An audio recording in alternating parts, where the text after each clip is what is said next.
care unit, and they have lots of severe jerks, very different from the post-synoxic action myoclonus. That acute myoclonus in the ICU after a cardiopulmonary arrest is usually a bad prognostic indicator. You know, most of those patients are not going to do well. Many of them will die or have long-term neurological disability.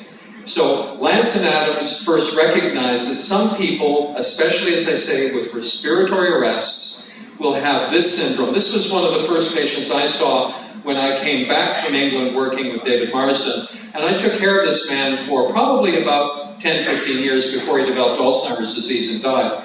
And he was, as you will see, you'll probably see a very young Dr. Lang too. So lying still, he's very calm.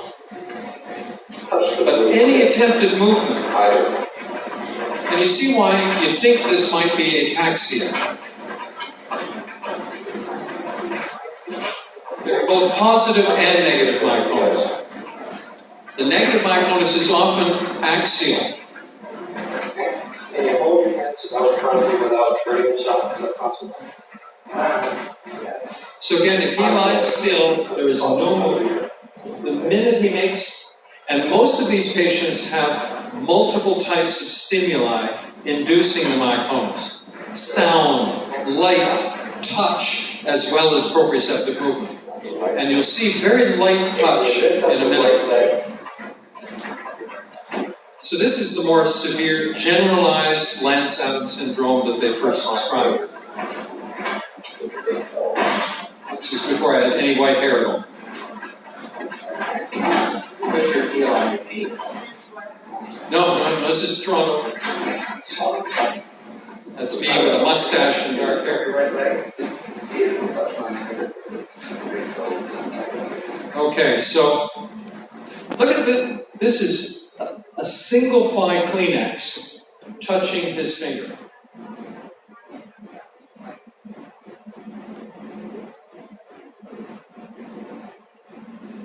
The physiology of that is absolutely beautiful, because what's happening is the sensory stimulus is going in, going up to the sensory cortex, is associated with a large amplitude somatosensory response, a spread to the motor cortex, and then back out, all in about 50 milliseconds. Little light touch, so that is called cortical reflex myoclonus. Very characteristic of this syndrome, but several other conditions. It's not specific. You may see it in celiac disease, for example. One form of neurological complication of celiac. We just had a patient in hospital with celiac disease with cortical reflex myoclonus.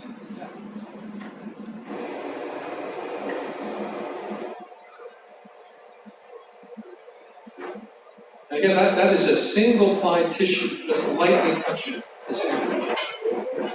Now here, these patients, when you try to get them up, especially in the axial muscles, will have both positive jerks, but also, as you say, negative myoclonus. They have loss of tone, like asterixis. And that is one of the commonest causes of disability in this condition. They fall, they're not able to walk because of that.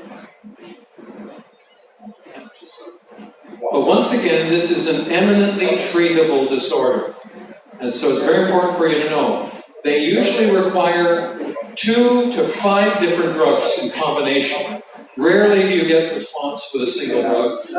This is him, same patient, on clonazepam, valproic acid, and tegretol.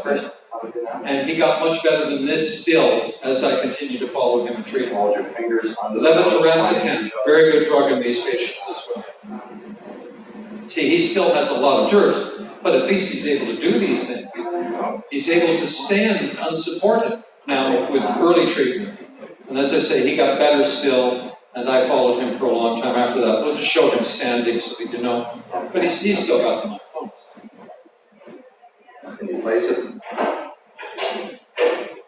But that's very different from what you saw in the hospital bed. So it's a very gratifying disorder to treat. But you see why, without the benefit of treatment, that you would think these patients have ataxia. But it's only when you settle the action myoclonus that you realize there's no ataxia there in the majority of patients. Same with that guy who had the lower limb jerks. Okay, we'll stop then. Thank you.